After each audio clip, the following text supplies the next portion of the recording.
Friends, ಎಲ್ರಿಗೂ ಚರಿತಾ ಕಿಚನ್ಗೆ ಸ್ವಾಗತ. ಇವತ್ತು ಶೇಂಗಾ ಚಟ್ನಿ ಹೇಗೆ ಮಾಡೋದು ಅಂತ ಬನ್ನಿ. ಈ ಚಟ್ನಿ ಇಡ್ಲಿ, ದೋಸೆ, ರೊಟ್ಟಿ, ಚಪಾತಿ, ಮುದ್ದೆ, ರೈಸ್ ಎಲ್ಲದಕ್ಕೂ ಕಾಂಬಿನೇಷನ್ ಆಗುವಂಥದ್ದು. ಹಾಗೆ ಕ್ವಿಕ್ಕಾಗಿ ಕೂಡ ಮಾಡುವಂಥ ರೆಸಿಪಿ. ಈ ರೆಸಿಪಿನ ಹೇಗೆ ಮಾಡೋದು ಅಂತ ಬನ್ನಿ. ನಾನು ಮೊದಲಿಗೆ ಇಲ್ಲೊಂದು ಮಿಕ್ಸಿ ಜಾರ್ ತೊಗೊಂಡಿದ್ದೀನಿ. ಅದಕ್ಕೆ 1 ಕಪ್ ಅಳತೆಯಲ್ಲಿ ಹುರಿದಿರೋ ಶೇಂಗಾ ಬೀಜ ಹಾಕ್ಕೊಂಡಿದ್ದೀನಿ. ಅದೇ ಕಪ್ ಅಳತೆಯಲ್ಲಿ ಕಾಯಿ ತುರಿನ ತುರಿದ್ಬಿಟ್ಟು ಹಾಕ್ಕೊಂಡಿದ್ದೀನಿ. ಹಾಗೆ ಸ್ವಲ್ಪ ಕೊತ್ತಂಬರಿ ಸೊಪ್ಪನ್ನ ಆ್ಯಡ್ ಮಾಡ್ಕೊಂಡಿದ್ದೀನಿ. ಹಾಗೆ ಒಂದು ಮೀಡಿಯಮ್ ಸೈಜ್ ಈರುಳ್ಳಿನ ಕಟ್ ಮಾಡಿ ಹಾಕ್ಕೊಂಡಿದ್ದೀನಿ.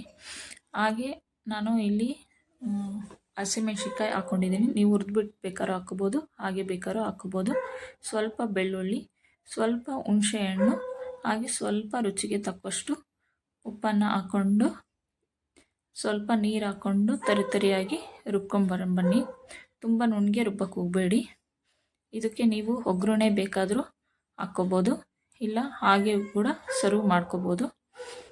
ಈ ಚಟ್ನಿನ ನೀವು ಟ್ರೈ ಮಾಡಿ ಹೇಗೆ ಬಂತು ಅಂತ ಕಮೆಂಟ್ ಮಾಡಿ ರುಬ್ಕೊಂಡು. ಹಾಗೆ ಈ ವಿಡಿಯೋಕ್ಕೊಂದು ಲೈಕ್ ಕೊಟ್ಟು ಶೇರ್ ಮಾಡಿ, ನಿಮ್ಮ ಫ್ರೆಂಡ್ಸ್ ಫ್ಯಾಮಿಲಿಗೆಲ್ಲ ಶೇರ್ ಮಾಡಿ. ಯಾರೆಲ್ಲ ಹೊಸದಾಗಿ ಈ ಯೂಟ್ಯೂಬ್ ಚಾನಲ್ ನೋಡ್ತಾ ಇದ್ದೀರಾ, ಪ್ಲೀಸ್ ಸಬ್ಸ್ಕ್ರೈಬ್ ಮಾಡಿ, ಸಪೋರ್ಟ್ ಮಾಡಿ. Thank you.